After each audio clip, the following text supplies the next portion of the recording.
Welcome to Studio Chatter. I'm Craig Reeves, and today's guest is a great musician from right here in Atlanta, Georgia, Josiah Soren, who I got to interview live right here in the studio. Now, Josiah is a professional session musician. He's a fantastic bass player and great producer whose latest release, Mind, Body, Soul, has found a great deal of success released under the label Etymology Records. We really get deep into the business practices of Spotify and the manner in which they have cheated artists. In fact, it's what we discuss for most of the podcast. So this is probably going to be the most controversial episode to date, especially if you're listening to this and you happen to work at Spotify. But I encourage you all to listen to it with an open mind and know that we only mean the best for those who are responsible for making the music. So without further ado, let's get right to it. Josiah Soren, how are you, my friend? I'm doing great. I'm doing super great. All right. So you are the first guest that I've actually had in person live. So this is really, really cool. So are you originally from here? I've lived in Atlanta for the most of my life. Mm-hmm. Yeah. So you were like 26? Yeah. And so you've lived here since you were a teenager, I would assume, right? Yeah, that's it. Yeah. How you loving the Atlanta music scene? Well, I've been missing it a lot recently because of COVID, but... Yeah, because you do a lot of live performances, I did, right? Yeah. And it's coming back soon. It is. So I have seen your streams, and I've seen the streams where you're in the studio recording with people, and you know, some of the musicians you work with are incredible. Some of the musicians, like I saw a keyboard player, and I was just blown away by his skills. Yeah. How does it feel just being around so many skilled musicians? It's insane. Yeah. So I went into the studio and I brought in a bunch of my friends, and those musicians, I feel so grateful to have been able to work with them. And honestly, if it hadn't been for the pandemic and all the gigs getting canceled, I probably wouldn't have been able to work with them because they're so busy and they do, so much. Yeah, that keyboard player's name was Marcus White. Wow. He deserves a plug because he's really good. Marcus White. Well, I mean, if anybody in the Atlanta area needs somebody who can play keyboards, Marcus White is a very good choice. Mm-hmm. Oh, he's actually from Chattanooga. Oh, he's from Chattanooga. Mm-hmm. So that's not far. That's a couple of hours. Here. Yeah. I brought him down. Yeah, definitely. Yeah. So you then went from doing that, then COVID hit, and then you started streaming, and then you went to producing chill beats and then lo-fi jazz and stuff like that. And you came out with an album called Mind, Body, Soul. And I love the album. I listen to it quite often. Thank you. Far more often than I want to admit to you, but I listen to it quite a bit. That's really cool. The album was released under Etymology. Yeah. And Etymology is a well-respected label that puts out this type of music. Tell us a little bit about how you started working with them. Yeah. So Etymology Records is based in New York City, and it's founded by an artist called Jazzinuf. Jazzinuf. And I had been a fan of his work for a long time and the music that he made. And so when I was researching labels, it was really important for me to work with a label that was like really artist centric. And I discovered his label, and what he had to say about it was basically that they wanted to empower artists.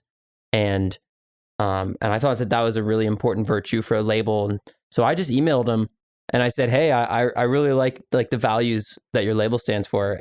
And we kind of resonated on that. And he listened to the music and he enjoyed it. And we just struck up a conversation and a friendship and started working together. Yeah. Any future plans you have working with them? I am hopefully, fingers crossed, going to intern at the label. Actually. Oh, cool. I've told him several times that I want to get more involved in what they do day to day as they grow. And then I also have some more releases coming out, but that won't be for at least another few months. Oh, cool. So one of the things that I think interning for them would help you with is just learning the business side of it, because you're around it, you know? Absolutely. Yeah. And I think everybody who comes into production, they need to learn the business side of it. They absolutely do. You know, your hustle is only as strong as your business game. Yeah. So, one of the things that you have run into as far as the business goes, the gatekeepers in the business today are really still there. It's just that they've changed. The gatekeepers back when I was a teenager were the radio program directors. Exactly. It was the DJs. Yeah. It was people who you could identify. They had an identity. They had a face, right? There was some level of accountability. The problem that I have with the Spotify curators and anybody who says that they're not gatekeepers, I mean, that's cap. We know that they're gatekeepers, okay? If you're not on Spotify, you're not going to go anywhere, okay? If you don't get put on the editorial playlist, the chances of you getting the plays and being able to go to labels and tell them, look at all these plays I got, it's very, very low. Okay. As much as I admire user curated playlists, I mean, Spotify, if you get on New Music Friday, your life could change. Okay. You really could. Absolutely. And the problem is, though, we don't know who these gatekeepers are. Who are the people who are curating these playlists? We have no idea who they are. We don't know what their methods are. They'll tell us, oh, well, it's a meritocracy, and if your music's good and if it fits our playlist. Yeah, it's I definitely understand that. I see both sides of the coin of why they would, want to kind of keep the curators behind closed doors, so that people aren't able to reach out to them directly. But I also see the other side of the importance of like knowing exactly who is responsible for like making these decisions that you so well put, which is that can change people's lives. So it is possible on Twitter to like just like search, and usually if a curator is on Twitter, they will like have it in their handle or in their bio or description. So when I was pitching for my album, I definitely scoured the web trying to find who these curators were, and I found for the most part that they were people that worked at Spotify in the editorial department, and then the other large playlists were owned by record labels themselves. And so there was like an extra incentive to work with the label, but they are their own kind of gatekeeper, because then you're dealing directly with the label and not with Spotify. Yeah, I don't have a problem with labels having their own playlists. I have no problem with that. You can have these gatekeepers at Spotify, the editorial department. They can form relationships with certain labels. Yeah, absolutely. Okay. And because they form these relationships with certain labels, when they tell artists like us, oh, just pitch your music to Spotify, it leads people to believe that the playing field is level. Yeah, it's Spotify not. Spotify is never going to tell. In fact, Spotify has denied this sort of thing. And so if there are relationships between the labels and Spotify, which there definitely is, who's to say there's not some payola going on? Because again, we don't know who they are. We don't know. There's no transparency. I guess that's the main problem that I have. And it makes it very easy for certain accusations against Spotify to come about how there are fake artists, right? Yeah. Who are padding these playlists. Absolutely. Yeah. Now, I don't know if it's true. I mean, it's hard to say if it is or not, but it seems rather suspicious when you have one or two record labels dominating an entire playlist, and that record label happens to be based in Sweden, which is the same country that Spotify's based in. Oh, that's interesting. Actually, I didn't know that. Yeah. And so a lot of these labels like Firefly Entertainment, okay, I mean, I looked into it. They seem legit, but I mean, it just seems strange that they are dominating these playlists. You can't tell me that that's a meritocracy, that they just... No. Yeah, it's definitely not a free and fair market.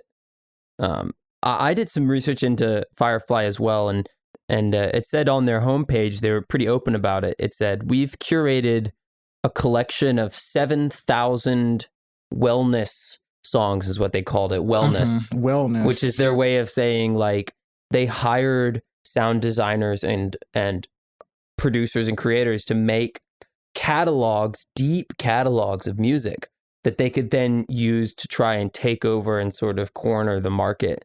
on certain Spotify editorial playlists. Yeah, yeah. And it kind of takes all of the art out of it. That's my biggest problem, is that, being a lo-fi artist in 2016, I mean, that was pretty cool. Like, there was like a really cool art and soul to that. And now it's so commercialized, and so it's been industrialized. It's industrialized. It's a cash grab. It's really gotten into the mainstream as far as like people who are aware of the genre, and I think that like having be more mainstream means that there's more corporations and businesses and labels trying to like occupy as much of that market as possible. Because you can definitely make a lot of money in lo-fi, but I agree, just the merit of it all is completely wrong. And what's even worse is that artists are afraid to speak up because they're afraid. We depend on Spotify. Exactly. I know. I'm like, do I still submit like music to their playlists, even though I've been so publicly outspoken against them on my Spotify? I mean, do I continue to participate in the Spotify economy, even though I like really think that they need to increase the payouts for artists? And I mean, Spotify is a company, and their whole intention from the get-go is not to service music and to service artists, but to service the consumer and like to make money as a business. Well, it's kind of like, okay, I understand that Spotify's main goal is to make money. That's perfectly fine. I have no problem with that.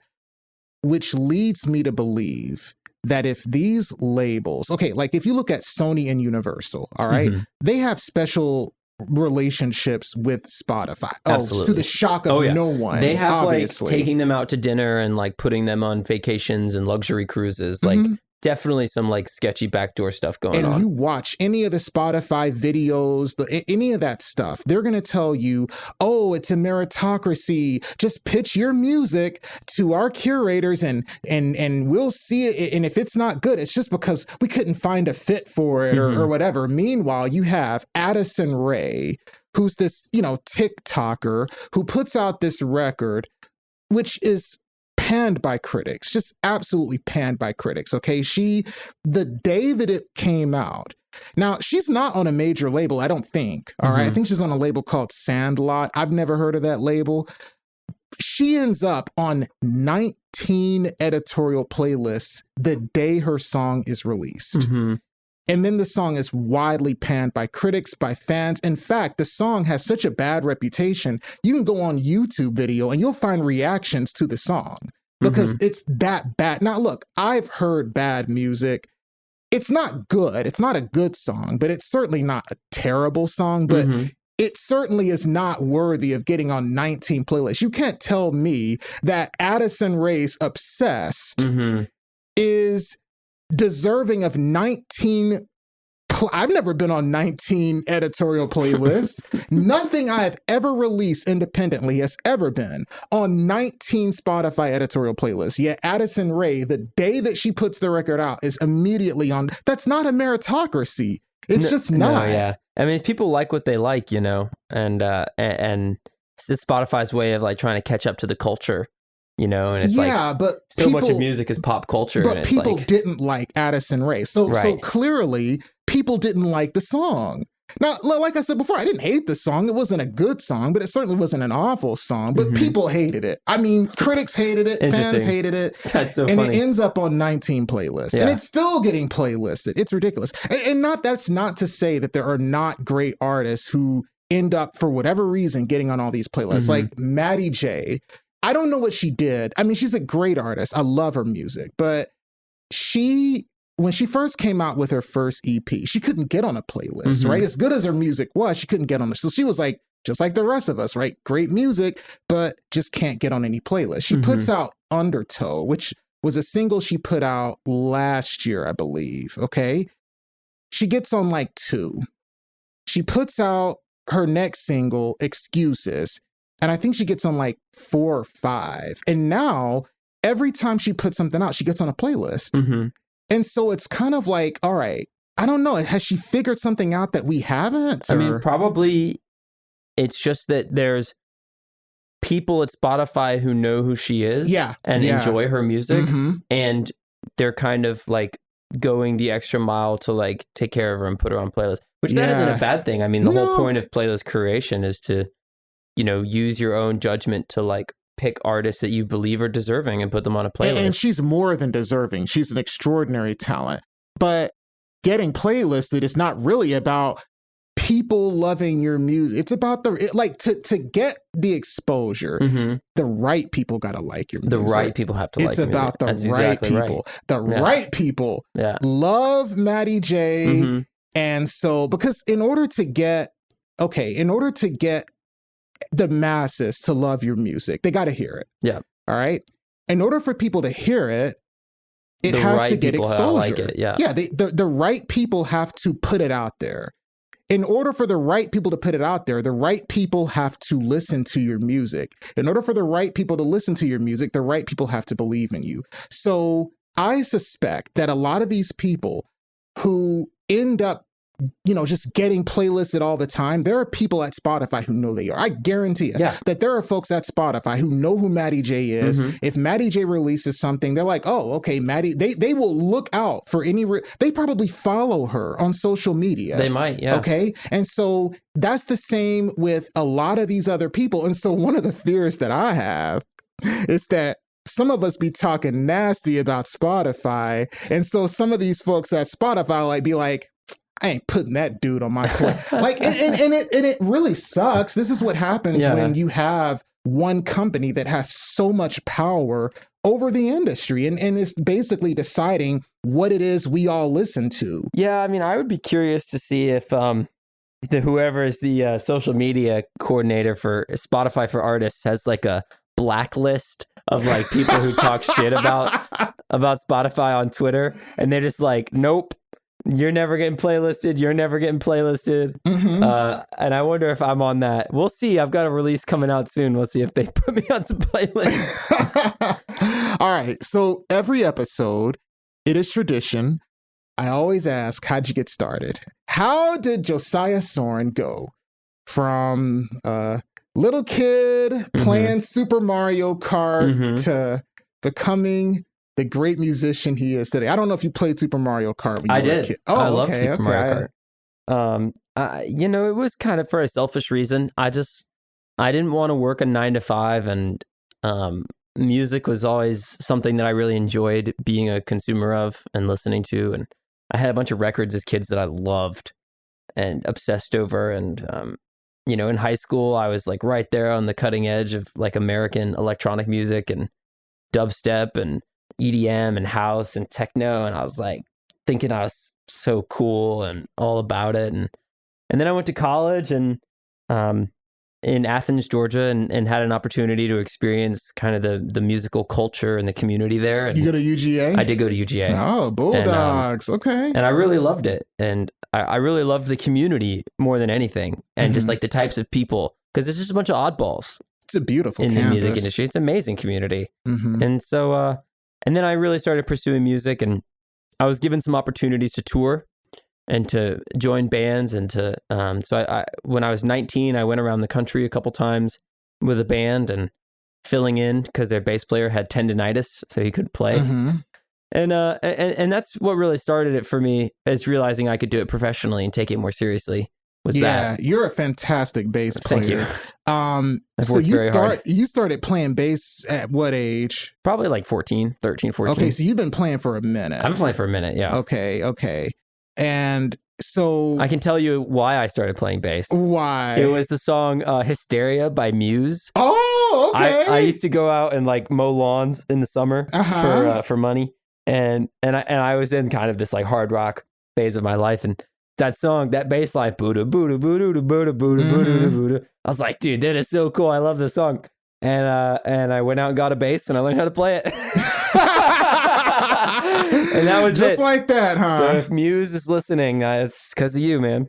Yeah, very, very, very nice. Like they started like back in the 90s, didn't they? Dude, like, I don't even know. Yeah, I have no they've idea. been around for a while. That's really impressive. Really impressive. That was the song that started it all. Nice. That and Day Tripper by the Beatles, and then okay. Yeah, okay. you know, it just took over. Do you play any other instruments besides bass? You play guitar too, right? I play a little guitar. I play a little drums. I actually started on drums. Oh, That was the first instrument I ever picked up. And I enjoyed drums because I was very ADD as a child and active, and, hitting things was fun. I wanted to learn how to play drums when I was a kid, but my parents wouldn't let me get a drum set because it would just make too much noise. It's so loud. It would be loud. We didn't have a garage or anything. And so, yeah, that's crazy. Yeah. One of the things that... And piano. I played piano and now I'm like producing, I guess if you call like an MK3, an instrument, I guess I play that. Yeah, one of the things that I love about the new generation of musicians is that y'all always played more than one instrument. You know what I mean? Because I only play one instrument, really. I mean, that's just piano. Like, I tried to play guitar. I couldn't do it. Yeah. Bass guitar, I'm okay. I'm not good. I can't keep the strings quiet. Like, that's my main thing. It's like they just ring. I can't get them to shut up, especially like when I'm recording. And so I played bass when I was in when I was in the orchestra in high school, because I didn't get to be in band because I played football. They didn't let us play in the band. I was determined I was going to play trombone, but they didn't let us do it. I know a mean trombone player, by the way. Oh, yeah. So do I. Very, very close friend of mine who's a great trombone player. But I didn't get to, but I played the bass. I played the upright bass. Yeah. And so that's the same strings. And so, I started playing bass guitar and I never got good at it. Yeah.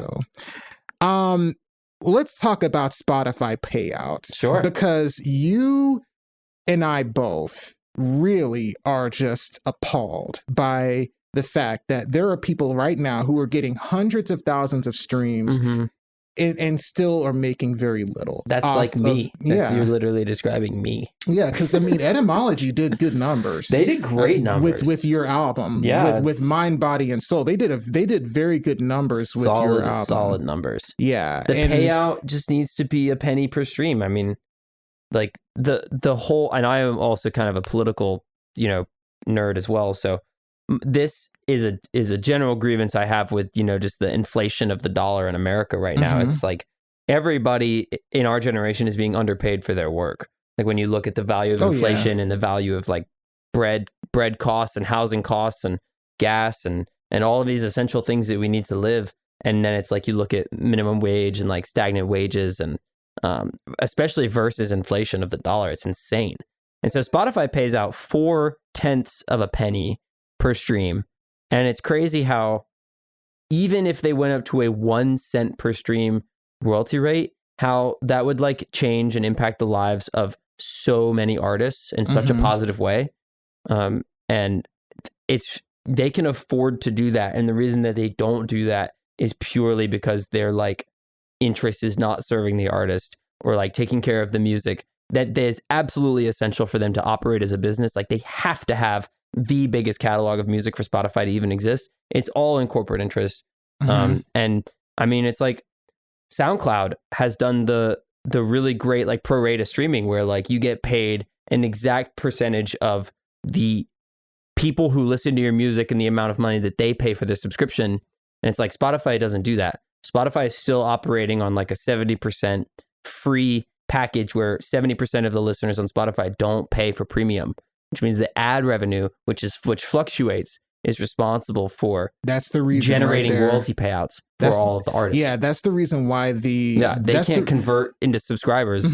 Like the reason why the payouts are so low for Spotify is because there's so many free users. Like if you look at Tidal, what ends up happening is that the payouts are much better. Like the payouts are way better with Tidal. Yeah. But there's not as many people on Tidal. Right. And yeah, the catalog for Tidal is really impressive. I don't know if it's the same as, I haven't seen very many things that are not on Tidal. Yeah, it's the major distributors send to Tidal. Tidal as well. doesn't have any free users, which is why they can have such big payouts. Yeah. And so I guess there could be a conversation that could be had, like, should Spotify, in order to bring up the payouts, maybe start saying, all right, let's end the free service. I mean, there's an argument that could be made for that. I'm not saying that's the right call. It's just, it's a tough call. But Yeah, I think it's also tough because like legislation surrounding like royalty and intellectual property and music and like that legislation hasn't changed. It hadn't changed in like 40 years until last year when the Music Modernization Act passed, or 2019 rather. Like that legislation is so archaic. It is operating on a completely false understanding of the systems and the infrastructure of how people consume anything today. Like it does not take into account, it didn't until 2019, streaming even as like a concept, you know? And so it's like Spotify built its infrastructure on top of these old pieces of legislation, specifically so that they wouldn't have to pay out big sums of money. And their whole thing is Daniel Elk was saying in an interview I read, he was like, Spotify's purpose wasn't to like provide artists with a way to make money. It was a response to the piracy. And it's like, well, piracy was a response from record labels taking advantage of artists. Exactly. And so it's like it's like we're like on a pendulum, you know? And so it's like right now Spotify is like nearing the other end of the pendulum.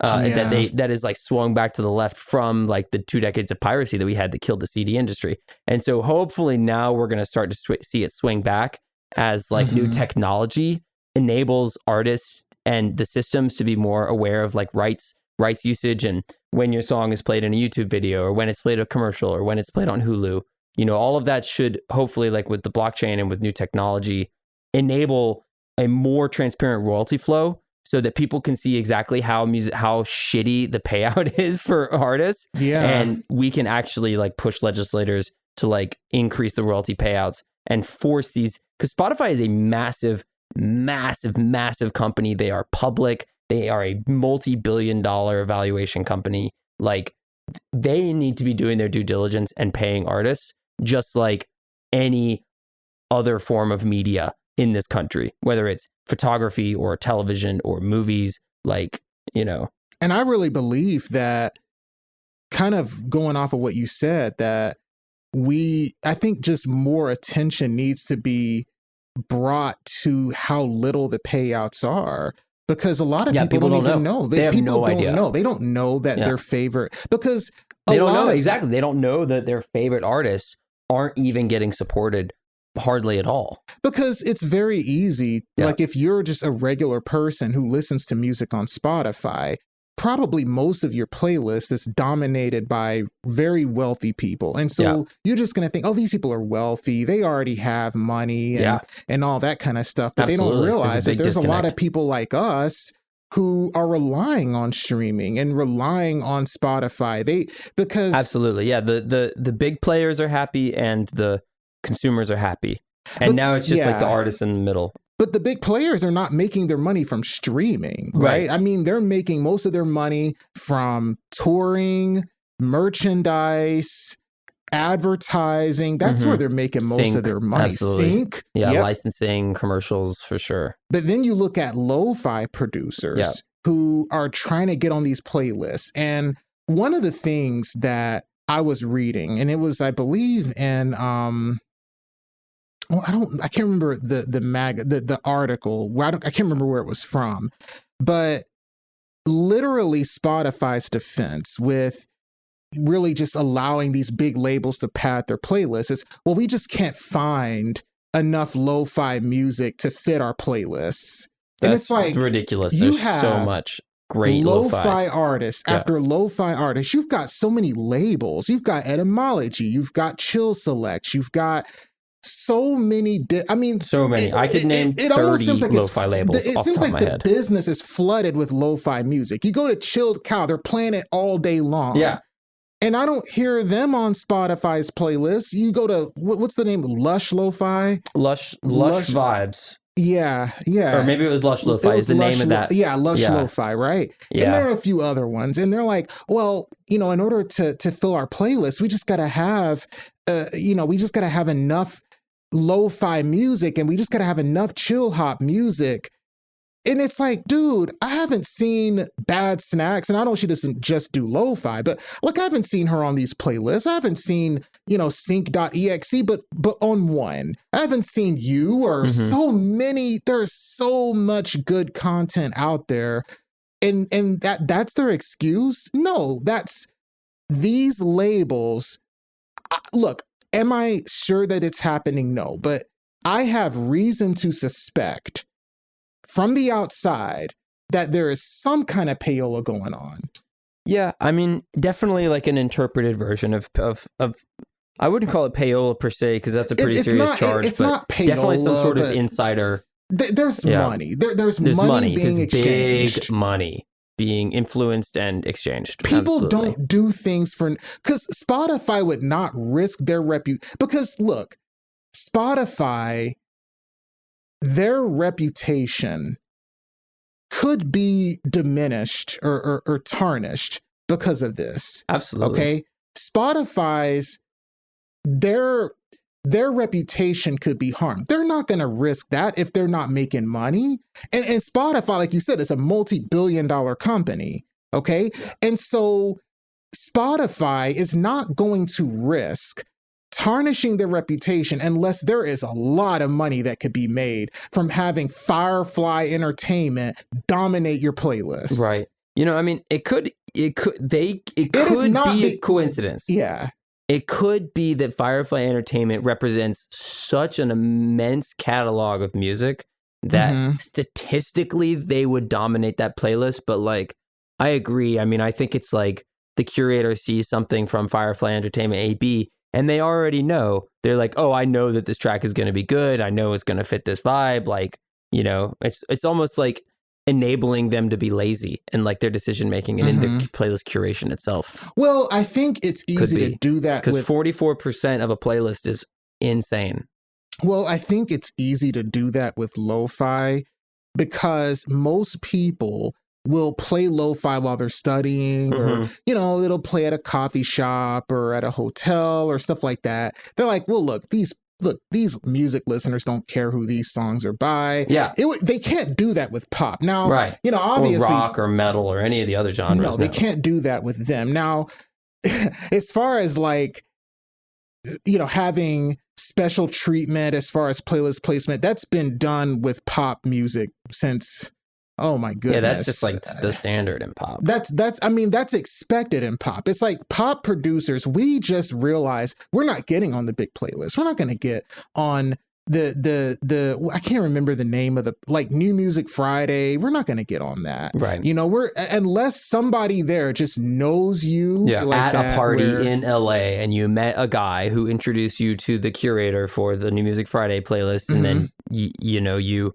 send him a $10,000 gift basket with a, all expenses paid vacation to wherever, the Bahamas. Oh, yeah. Then he's like, oh yeah, I'll play your song. Sure. Oh yeah. Like, I'm not much of a conspiracy theorist, but I am pretty sure that is happening. Oh, yeah, I know it happens because I actually know people who that's happened for. They'll get signed to like an indie label and they'll work on some music for this label. And this is not a major, this is an indie label, like a smaller indie label. They'll finish the record. They'll send it to the label. They'll go to Spotify. They'll have a meeting with the folks at Spotify. They'll play the music for the folks at Spotify. And the folks at Spotify will be like, all right, we'll put this one on. We'll put that one on. Yep. I think it'll be on, I think something will fit on this playlist. Oh, they have meetings all the time. Yeah. Meetings that you and I don't have. No, listen, we don't get invited to we're not meetings. In the club. And what people need to understand is that it really is a club, like, and it's at every level. Like, people think this is only on the major level. People think, oh, well, it's all the way down. It's all the way down. I mean, even some of the friends I have are better connected than me. Like, people who are on just some like, man, that indie label can't do nothing for me. It's like, dude, they're literally having conversations with people at Spotify. Yeah. So I would say that like a solution to this problem is generally to begin to have conversations about moving away from Spotify. And so if you have a movie and you want to get your movie on Netflix, you send it to Netflix and Netflix says, okay, yeah, cool, we'll take your movie. How much money do you want for us to license this movie and to show it on our platform. And then you negotiate out a deal.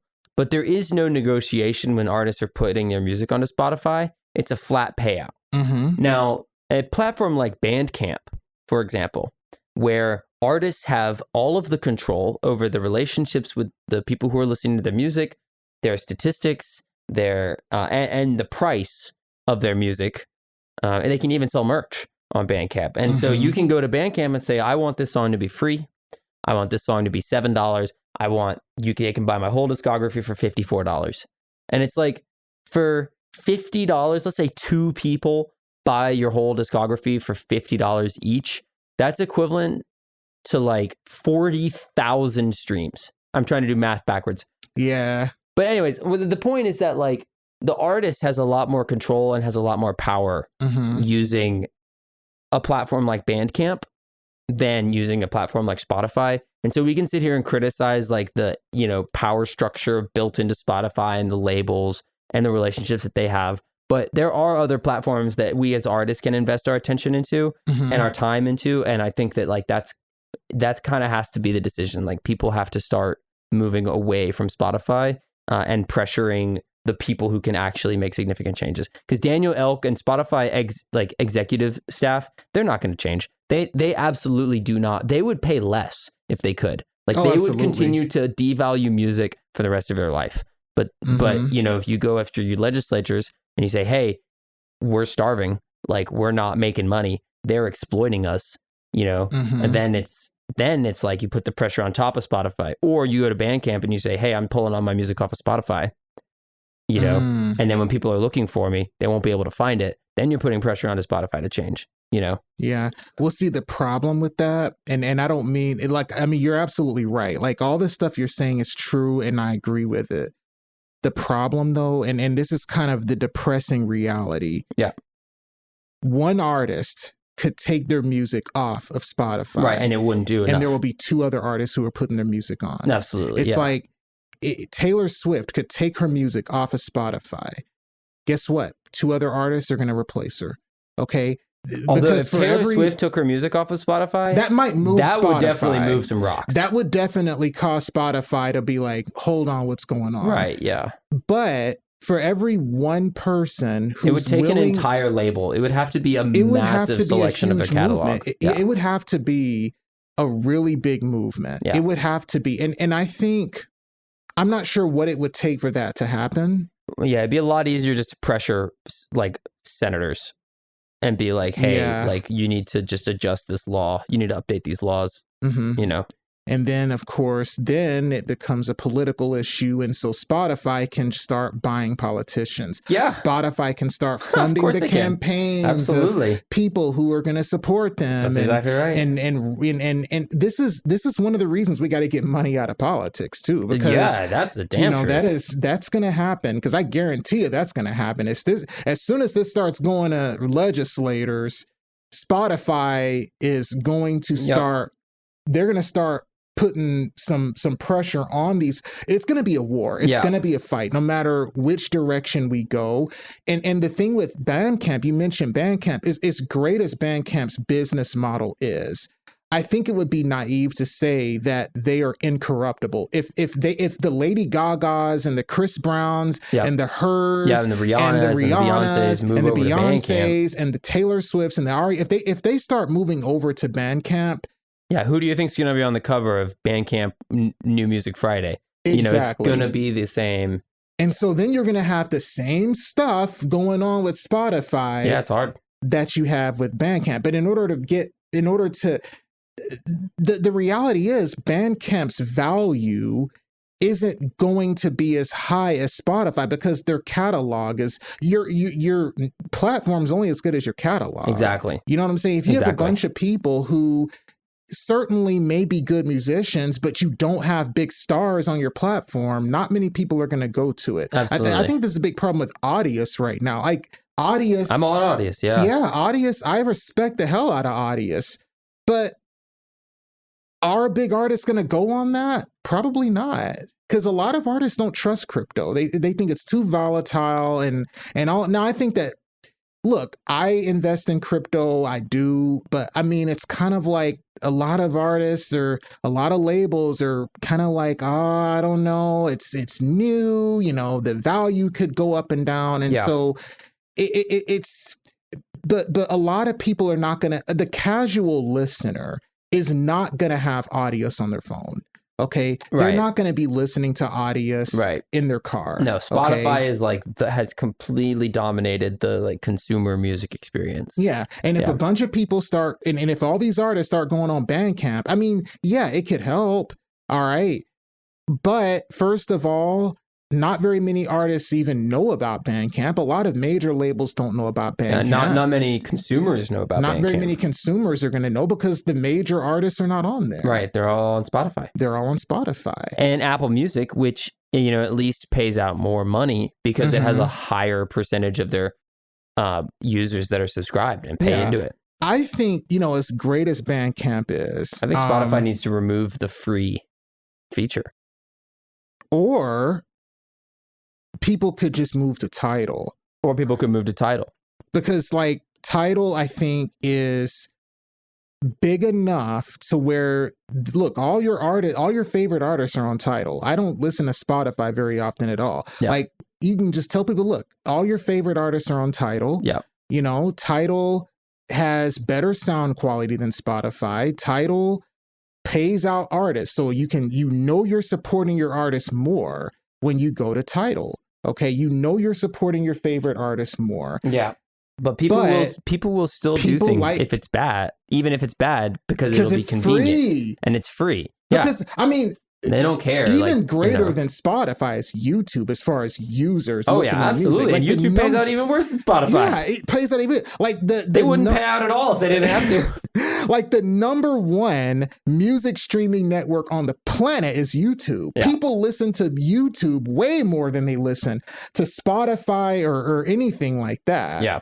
So it's crazy. And here we all thought, and it is the same thing that happened with radio. People were like, what, you're going to play our music for free? Like that was what happened with radio way a long time ago. Yeah. People were concerned. It's like, wait a minute, people can just listen to the radio. And of course, you know, radio, I think, revolutionized the industry. So I have no problem with streaming. It just needs regulation. You know, I like the idea that people can release music and it'll be available to everybody. Yeah. But it's like, it's gotten to the point now where the business models that surround streaming just are making artists broke unless you're famous already and you got a lot of money, you know? So your background is actually working with other musicians and working with artists, and you went to do an instrumental production. Do you see any differences between working with artists? Because you worked with Annie Elise on her single We Can Pretend, which I recommend everybody listen to. It's a great song. Thank you. Is there a difference in your mind between working with artists and doing it all yourself as far as like instrumental production? I mean, working with other people is a lot more fun just because you get to hang out with them and collaborate and exchange ideas. And, you know, that is so valuable. And it's also nice working with other people because they just make you feel good about the work that you're doing. You know, it's like you have someone, it's not just you in your own brain going through stuff. You actually have like real world reactions and feedbacks that you send a draft over and they say, oh yeah, I mean, maybe we could switch out that snare. Like, I don't like that snare. And you think, and you're like, you know what? You're totally right. I hate that snare. That snare sucks. Yeah. So it's good in that way. And then it's also bad in that way because it's, you know, you have to like share in the creative experience. And so if you're not working with someone who creatively you get along with, it definitely can be not a good project. But Annie was great. I loved working with her. Yeah, she's an amazing so artist. Brilliant and knows exactly what she wants and like is really communicative and clear. And dude, she's gonna make it very far. I think she's going up. I tell people all the time, I'm like, going dude, to the top. Yeah, I'm like, dude, y'all better be real nice to Annie. Okay, like don't be mean to her. Like that is not a bridge you're gonna want to burn. Okay, because Annie, I think, because she's 20 years old, she's very young. She has like the whole I'm like world 6 ahead years of older her. than her. It's like she's got all the time in the world. It'd be one thing if she was old like me. No, she's got all the time in the world, and she's already making moves, and she's like something like Jay Herlock. That's somebody else. Oh Like, my God, don't burn your bridges with these people. These people could blow up. Dude, it's crazy because, like, I guess I'm 26, which isn't that old, but Working with these artists that are like 19, and it's like, oh my God, when I was 19, I was partying and playing bass in like a rock band and playing like sweaty, shitty bars. And I wasn't out here doing this like super meticulous, precise, like these really detailed today, kind of music. And these kids today are very serious. Like they're so serious. Yeah. And it's so they're cool. good too. And they're so good. Yeah. Because I was saying before, like when I started producing at 16, I was like in 2000.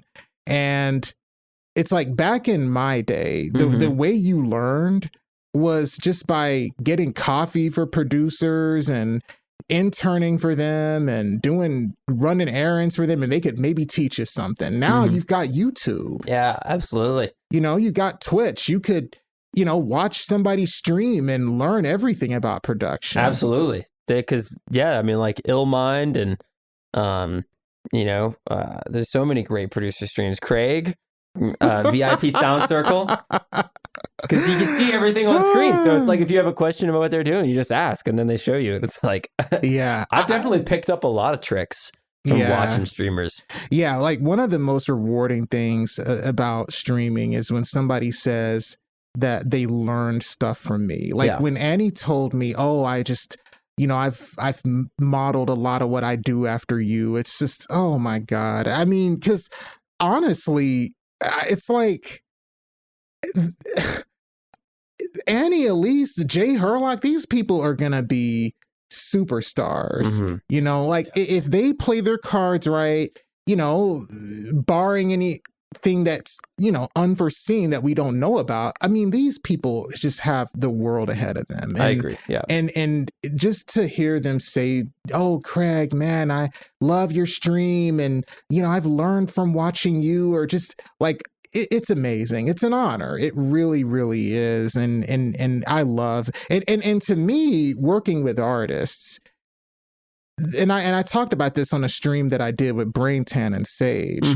I really love hearing artists say, I had no idea I sounded that good. Like when I'm working with a singer or a songwriter, and then the song is finished and they just are like, wow, I sound so good. It is the best feeling in the world. It really That's is. how, because I'm working with an engineer, a producer for my like big band album, my big rock album. And it's so cool to hear those ideas kind of come into the bigger picture and hear the song back. And it's like, oh my God, like I wrote that. That is like, it's a great feeling. Oh my goodness, it's so much better than like I thought it was going to be.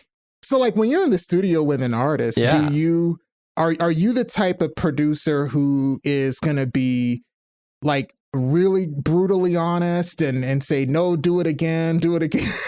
Or are you the type of person who's going to be like, more, I guess, or does it depend on the artist? I am. So you remember Marcus White, the keyboard player we were talking about? He's a homie. He likes to party. He's a super good guy, very insanely talented. But he definitely gets down. And he showed up to the studio and we did the first day together. And then afterwards he told me, he was like, man, he was like, I didn't know what to expect. Like, I didn't know if you were going to be like a studio Nazi, like really getting everybody in there, but you're so chill. And I was like, good. Yeah. It's all about the vibe. I mean, it really is all about the vibe. Room and if the people recording are happy and in a good mood, like that translates into what they're playing. And so for me, it's all about setting a good environment, letting people feel comfortable. And just doing whatever I can. If they need me to make them tea, if you want to do some yoga, if you want to like Play video drink some tequila, games. like do whatever you need to do to get into your zone, and we'll be all right. Dude, I can't tell you how many video games I've played that I had no idea what I was doing. It's like, I don't know what I'm doing, but it's getting the artist happy. Yeah. So, and of course, you want to bring the food, you want to bring some pizza, Definitely, or some gotta take care honey of 'em. tea or whatever. I mean, coat, they're for sure. every artist. Like, dude, I was working with an artist. It was a female artist. And she just is a brilliant artist. And I was working with her, sweetest person in the world, but she had to have rose petals all around the studio. Oh yeah, I've worked with someone like that. Absolutely, yeah. Scented and candles like rocks too. and gemstones. Oh yeah, and she brought the candles. Yeah. She brought the candles. She had a big bag of rose petals, and all right, let's do it. Let's set Whatever the vibe. they need to be whatever they need. And then the Absolutely. record we were doing was like this house type song. It was not like an R&B record. It was like a house record. I'm like, all right, do what you got to do. That's exactly true. We had a hell of a session too. We Yeah. had a hell of a session. And then after the session, we went to freaking Waffle House. Yeah. and this girl, this girl that I was working with, she has like a 6-pack and she's like tall and she's like this built woman, right? Fitness, everything. We went to Waffle House. She ordered the all-star breakfast. She ordered like some extra thing, and boy, she woofed it down. Boy, she was just, I mean, she was just crazy. And oh man, I loved working with her. She was a blast to work with.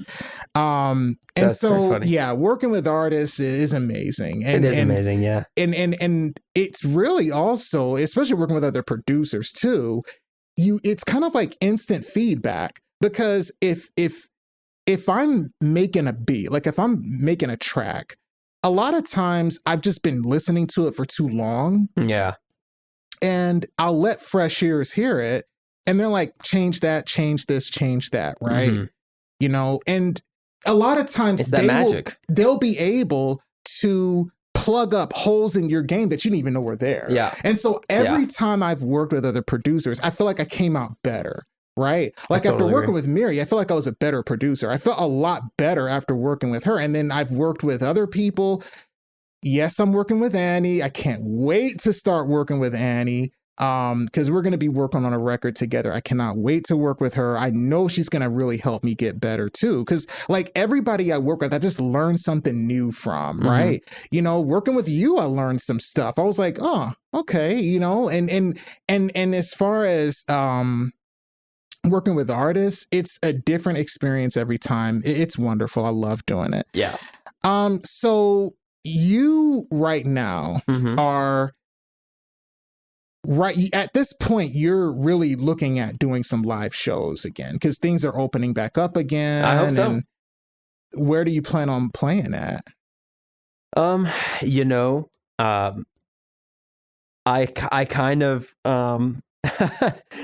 dream big, dude. Come on. Okay, so when the pandemic hit, right, like I was already kind of embracing being like a digital producer and like working from my home studio and now that there's like, but the years before that, I played 100 shows a year for like 3 years before the pandemic hit. So I was on the road all the time. I mean, it was amazing. Don't get me wrong, but it's also kind of exhausting, like being on the road and meeting all these incredible musicians and playing, the majority of the states in the United States and playing amazing theaters and just like opening up for incredible artists. And that was such a visceral, like cool experience, but I'm kind of enjoying this new space that I'm in as more of a behind the scenes producer, working in close, tight knit, precise environments. And have you thought about it's a lot easier on my sleep schedule too. Like, have you thought about doing live performances of your, like, your lo-fi music? I have thought about it. Yeah.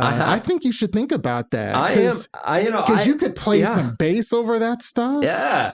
I think you should do it. I'm working on putting up together a Rage Against the Machine tribute band with some homies of mine, and and I've got a couple other projects that are just like for fun that we can play a brewery or play at aisle 5 or something and have a good time, and maybe like a little jazz y'all thing. could rock East Atlanta. Yeah, absolutely. Oh yeah, y'all could rock East Atlanta. But as far as concrete plans are, I don't have anything in the works. The 16-piece band that I put together for the album Colorblind Pilot, that is not a band that I can call on.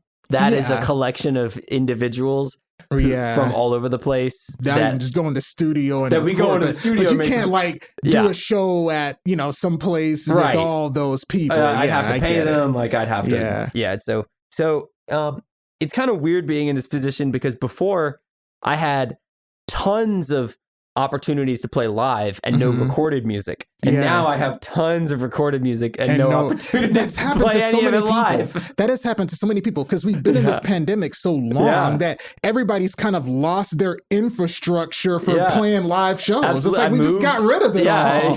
Yeah, it's crazy. Half my band is in Colorado. It's gonna take time to get people back into the swing of things. Yeah, but I agree. I have no doubt you will. Josiah, thank you so much for doing this interview. Thank you so much for having me. And that's going to be it for this week's episode of Studio Chatter. Until next time, you guys stay safe and stay blessed.